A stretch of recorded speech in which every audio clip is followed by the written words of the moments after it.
Hey, what's up everyone? Nando here with the CS50 web programming with Python and JavaScript.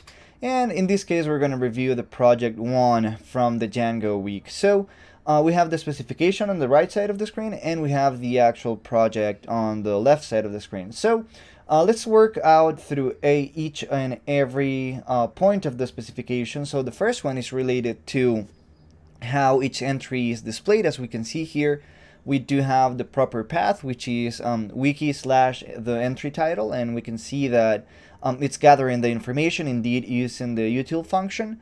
And then if the entry does not exist, which we can check by adding just a bunch of random characters at the end of it, we can see that indeed we get presented with an error message. And then if we do have the entry displayed properly, we see that the title of the page is indeed mapping out to the title of the entry.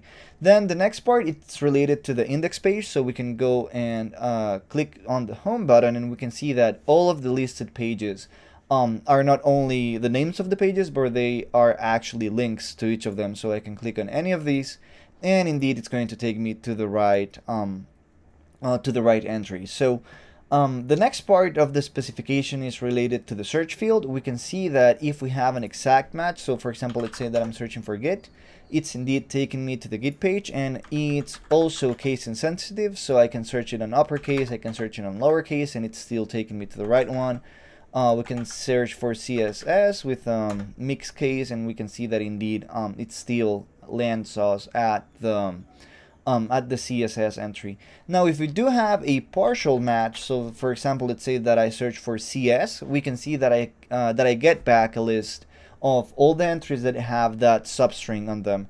And if I click on any of those, I can actually visit each of the entries pages. Now, going into the create new page on the next point on the of the specification, we can see here that we do have access to a text area where we can enter the body of the entry, and we also have access to a title part. So we can, for example, put an entry for let's say Harvard X. For example, let's say Harvard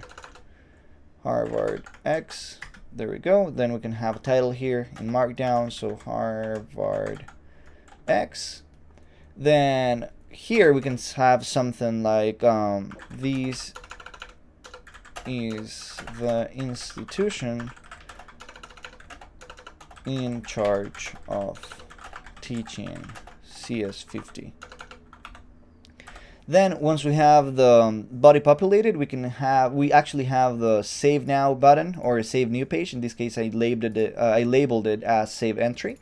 And if the entry actually saved successfully, then it just sends me out to the entry page. Now, if I try to create a page that already exists, for example, if I try to name it Harvard X again, and just have like this is a duplicate, and try to save it, I am presented indeed with an error that's just warning me about this entry already existing.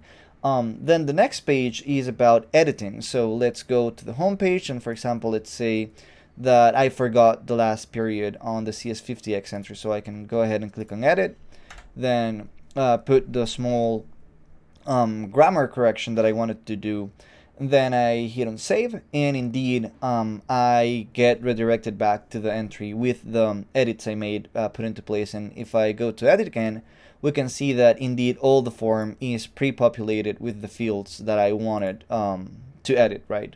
Then the last feature that we're going to cover is the random page. So as you can see here, if I click on the random page, it just takes me to a random entry that we have on the wiki. So I can click it again, it takes me to the CS50X one, then to the one we just created. We can click it again, now it takes me to Django.